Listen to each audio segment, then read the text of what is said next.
at the Sunol Ag Park right now. It's an 18-acre farm, essentially. That's land that's sort of been protected for sustainable agriculture and education. It's been set aside by that.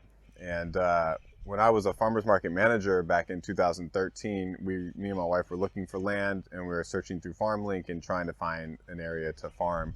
We're both from Oakland, and we didn't want to move terribly far away. And then I got a call from a farmer who was farming here at the time, wanted to speak to someone that ran a farmer's market. And so I saw his local 925 number, and I was like, hey man, where are you farming at? Like, where are you coming from? So he told me about this place, and there was an acre happened to be opening up for that next year in 2014. So we filled out the paperwork, and that was like December 2013. And by March 2014, we had signed an acre, a lease for an acre out here. And that was our start in 2014 in the spring. And now we're on 2.5 acres and 6 years later. It's a pretty amazing place to be having grown up in Alameda County to then also be farming in Alameda County feels pretty special to me. And I really appreciate that there's this great land here that we can actually farm on. This is my 6th year here at the Ag Park. And we switched up our model a couple different times. We do a diverse array like vegetable crops, and we've been starting to grow into the winter a little bit more. And we've done everything from farmers markets to CSA and restaurants. Haven't really done that much wholesale. This year we're doing CSA and farm box pickups, essentially running a farm stand online that people can come pick up. Some of my early mentors, Lily and Matt out of Shooting Star, CSA in Fairfield, they always cover cropped in the wintertime. Other mentor, Jim Leap, has always cover cropped. And so that was introduced to me through them. And just learning about the benefits made it a no-brainer. And so we cover crop in the wintertime. And we've been experimenting with doing some summer cover crops, mainly with buckwheat, just trying to get like a quick cover crop in before we get another crop in. I like the fact that it helps against like runoff. If you get a lot of rains, the roots just absorb it down in the soil. I like in the spring when you mow it in, you're building your organic matter. If you got in the wintertime when it's windy, you're not losing topsoil because all the roots of your cover crop are going to hold that together. So it makes a lot of sense to me. Plus it's really pretty. And in the seasons past, it kind of was a symbol for us that we could rest, because once the cover crop was in, we weren't really farming actively anymore. This year we're saving an acre and a half to actually produce through the winter on, but the other section will be cover cropped. So I've done it about 4 or 5 years now, a winter cover crop. Mainly we've used the same mix out of LaBallesters. It's a organic mix of mainly legumes and cereals with like rye and oats, peas, beans, and vetch. And that seems to have worked well. This year I'm experimenting without having the cereals in there, because they grow really aggressively and they're big and they're great for organic matter. But I have found that they are a little harder to mow down and kind of get going for planting. They leave a lot of organic matter. So I'm trying a legume only mix in one section. We're going to see how that compares. Seasonally, we like to get it in before the rains. You usually don't want to have to irrigate your winter cover crop. So it's supposed to rain tomorrow, so we're getting it in today, so that'll get rained on. Yeah, so today we had 2 different types of cover crops, and fields has already been mowed. And what we're doing is we're getting our spring tooth harrow out there, and we're sort of just lightly impacting the soil a little bit and scratching the surface a little bit, not going crazy deep, but just breaking up some of the compaction so that the seed can get in there.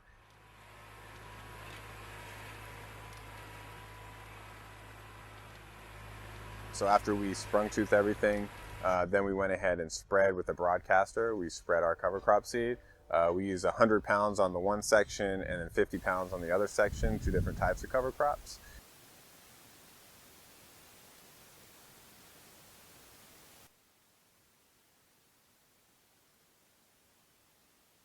And then after we spread that, now we're going around with the ring roller right now, which is going to help break up any of the clods, and it's going to kind of compact the seed right into the soil, which is exactly what you want to do, so it's not laying on top of the soil as much, and then birds can get it, and it's more susceptible and may not take.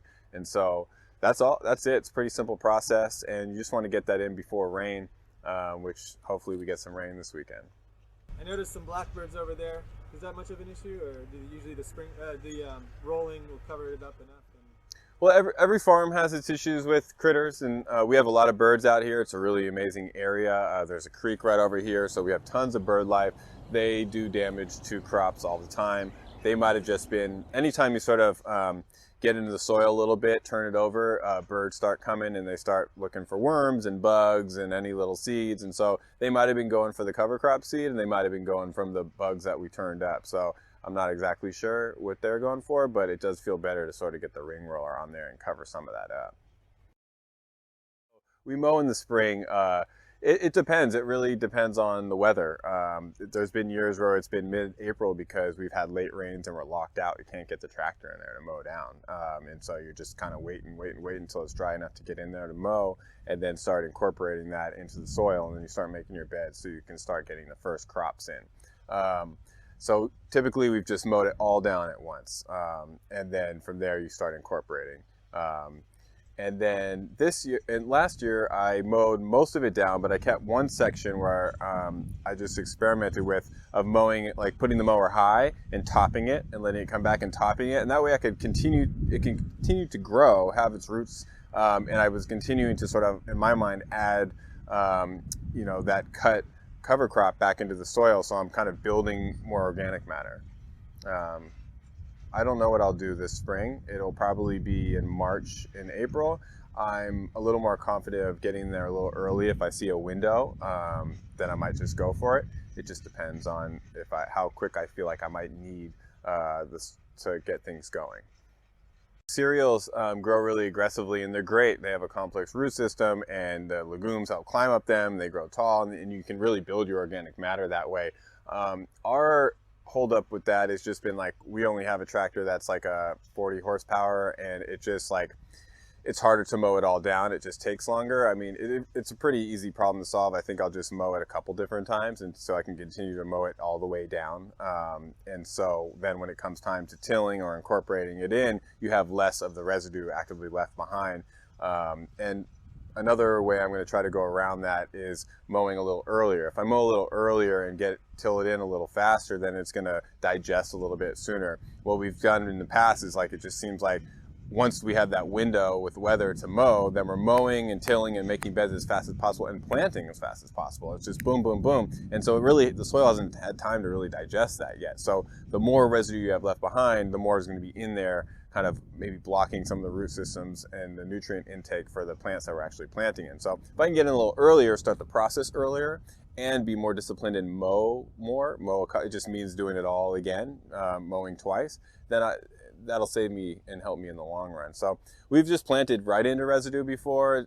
We've just done that and seen what happened, and so this year I'm trying to be a little more disciplined of our approach.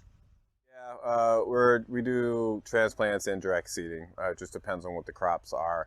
I use an undercutter bar as well to get in there and just loosen things up a little bit. And I have a disc as well that I'll use, and that kind of just helps mound it up a little bit more. It's like a bedding disc. So those are the main tools.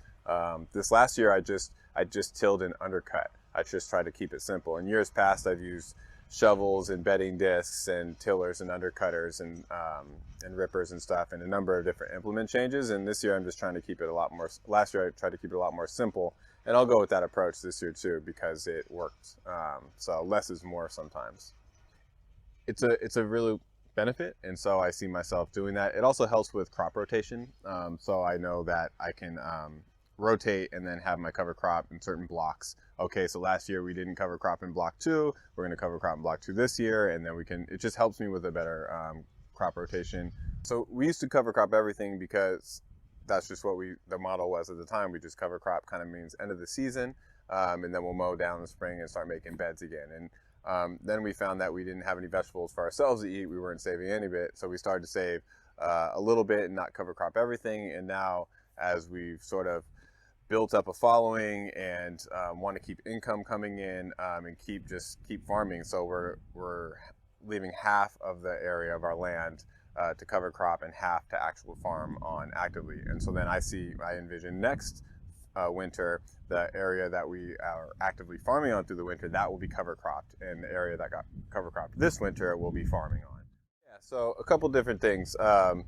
One, I want to bring up a line from Mike Madison, who farmers out in Yolo County, and he said it's kind of like a farming felony not to cover crop, just to leave land bare through the wintertime. And I'm still young in my farming career, but that rings true on a number of levels to me. So we try to cover crop just to not let it just sit there and you lose everything I spoke of before. So we'll always be cover cropping. I'd say go for it.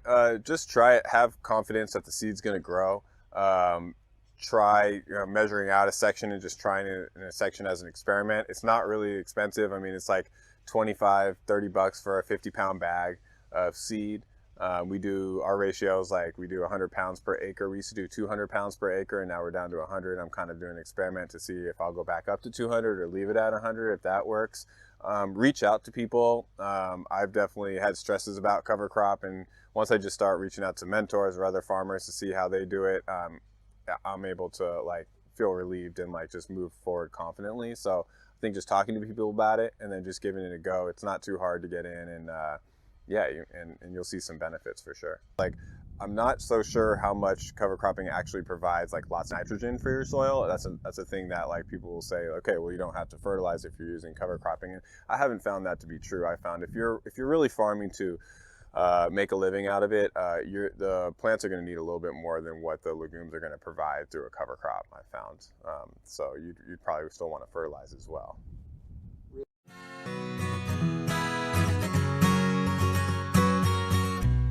Yeah, so like you said, very little rain. So the cover crop only ended up being no more than 3 feet high at its tallest point as of now. We're mowing in a section of it, about half of it, about an acre right now, for some of my summer crops, some of my immediate summer crops that are going to go on the ground. So I was getting antsy to get that in and get that going. We're going to leave the remaining acre or so going for another month and see, just to have and just let it keep growing and see how big it gets, and also just to for all the benefits that the cover crop does for the soil. Yeah, overall, I mean, doing this 6 years now, this was not a memorable cover crop. I've had some that are 5 or 6 feet tall, this being about 2.5 feet on average. But it still did what it was supposed to do. It took down the rain. It kept the wind from preventing the blowing off the topsoil. It's going to provide organic matter. So it's still doing a good job. You can see how much rain we got or didn't get by the height of the cover crop. So we're going to make some beds, about 4,400 foot beds from this section that's being mowed down currently. And we're going to get in there. We're going to get our onions in there, and probably our summer squash and cucumbers will be the first things that go in. Depending on what we're going to do, we won't mow it all the way to the ground. We'll just top it a little bit and let it grow a little bit more. In this case, we are getting it all the way down to the ground because very shortly, probably next week, we'll start. Probably the next step will be tilling it in, or ripping it and then tilling. We'll have to see what the soil moisture is looking like. And after essentially ripping and then tilling, what we'll do is we'll have our approximate bed spacing, and then we'll spread compost. We have our compost pile already here, and then we'll probably spread a little gypsum for calcium, and then we'll spread some fertilizer for a little nitrogen boost, and then we'll mix all that in. We'll probably disc that in, and then undercut, and then we'll plant. So it's about 3 different implement changes, essentially a ripping, a tilling, and then a disking and an undercutting, so 4 to get that all in there. We have a 5-foot flail mower going right now, and then we have a 6-foot tiller, and I have a toolbar that has some shanks that go down, and the shanks will be the ripping it part. So potentially after this, we'll either run the shanks to break it up, or we'll run our spring tooth harrow to break it up. Either one, I'll decide once I see what the soil moisture is looking like. The spring tooth harrow is wider, it's 7 feet wide, and that would go faster than the shanks on the toolbar. So either one of those, and that'll sort of break it all up, break the compaction up after we've got it all mowed down. And then we'll till and get that in.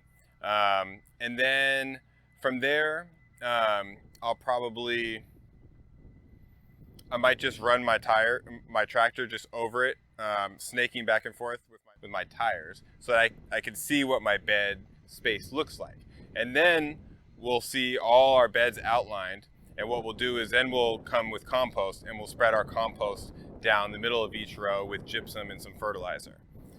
Right? So then we've mowed, we've run the spring tooth harrow, and then we've tilled and we've ran our tractor tires, and now we're spreading all of our inputs.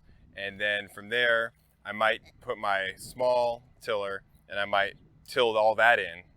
And then I like to go back, and my final touch is I put an undercutter bar under there, and I just go under that. And that just kind of goes under that and loosens everything back up that's already mixed in, nice and ready. And we just get that nice, loose sort of great to then plant into that. And then we'll be good to go. And then we'll be planting. So those are the next steps. So I have an undercutter bar, a small tiller, a big tiller, spring tooth harrow, and that's all about that I use.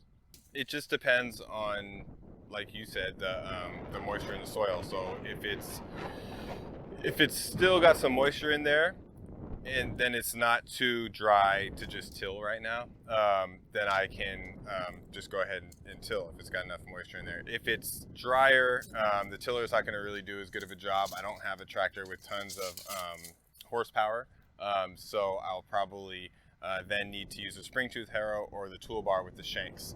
And what that'll do is that'll kind of go into the soil 6 inches or so and kind of break that up and loosen it up. So then when the tiller comes in, it's already kind of loosened up a little bit, and then the tiller will be able to do its job better. And that's just a soil moisture thing. I mean, I felt like we only got like 6 storms or something like that. For a while I was keeping better track, and I knew we had about gotten 3 storms with about 1/3 to 1/2 of an inch each time, and then it disappeared for a while, and then we got another 1 or 2 storms. So I don't think we got more than like 6 storms, and we've had really nice weather. I mean, it's nice weather. We've had sunny, warm weather. And I've had to irrigate recently with the sprinklers and the drip, just because the new stuff we've been planting, the older stuff can hang, but the newer stuff needs water. So we've been having to irrigate in March, and we've had to do some irrigating in February as well. So I kind of have a sense for like if I have to turn the water on or not. And we've been having to turn the water on. So I don't have a great sense for exactly how many inches we've had out here. Hopefully my farmer self in the future will have a better gauge on that, but it's definitely been less rain. So we're just in the last week here of our winter CSA, our first ever winter CSA, which I thought was a really nice success. We're so spoiled what we can grow here in the Bay Area throughout the year. So we've had a great amount of crops for people. And so now we're going to be getting ready for our summer CSA. That'll go 13 weeks, and going to try to follow that along the actually when summer starts. So like late June 21st, that's when the CSA will start. We'll go 13 weeks, and we'll roll that into a 13-week fall CSA, and then we'll roll that into a winter CSA. And then we'll be right back here again, planting and getting ready for the next year's summer CSA. So we mix that in with a couple of restaurants as well. We've honed in on a couple of restaurants that really appreciate good quality local small farm stuff. And so we're working just with a couple of restaurants accounts and then with CSA. We're always looking to continue to diversify. Trying to expand like this for the winter CSA. We tried some new varieties of lettuces. We tried escarole, like different kinds of bitters, chicories and stuff. We hadn't done leeks before, so we're trying a lot of different stuff because with the CSA you want diversity, different types of spinach and stuff, lots of different lettuce heads. We try, like, so you get your purple cauliflower and your orange cauliflower, and so now for the summer we're going to be doing same thing, just different varieties of peppers. We're doing different sweet peppers. We got purple peppers and yellow peppers and red peppers and different kinds of hot peppers. We're going to do different varieties of tomatoes. Luckily here we have this guy named Fred Hempel who is a tomato breeder, and so we get to try a lot of his different inventions and creations. So we're going with a couple of his cherry tomatoes and slicers, and then some of our favorites as well. Yeah, a couple different types of cucumbers, a couple different types of squashes, summer squashes that is. We're going with tons of onions. I think I ordered about like 50,000 onion seeds we got in, and that'll be like the first thing we'll be planting in a couple weeks from now will be onions. Going with 7 different onion varieties, 5 storage ones, and then 2 like fresh ones. Yeah, so it'll be a lot of stuff. I'm missing out on stuff. We'll probably do some corn and definitely doing some eggplants. I mean, we can grow a lot out here on small acreage. We just sort of are intensely planting. I'm trying to do less is more now. Essentially, a tilling pass and an undercutting pass is generally what I do, and then therefore the beds are pretty flat. I used to raise them up a lot more, but now I'm keeping them pretty flat with just sort of the spacing of my tires, my tire tracks being the difference in between bed to bed. And then we just fill that in. So for greens and stuff, that works really good. We've done a lot of like lettuces and arugulas and spinaches and stuff, and so I don't really need to have big raised beds, and that saves me time on the tractor. And then also working the soil less, which is overall a good thing, I think. So, but when it comes to a crop like tomatoes, and onions too, I still like to raise up the beds a little bit more. I just find with tomatoes that helps them out when there's more soil piled on the base of them. They grow more stable and seem to shoot down better roots. Once again, Matthew Sylvester of Happy Acres Farm, thank you for hosting us again. Yeah, for sure. Welcome.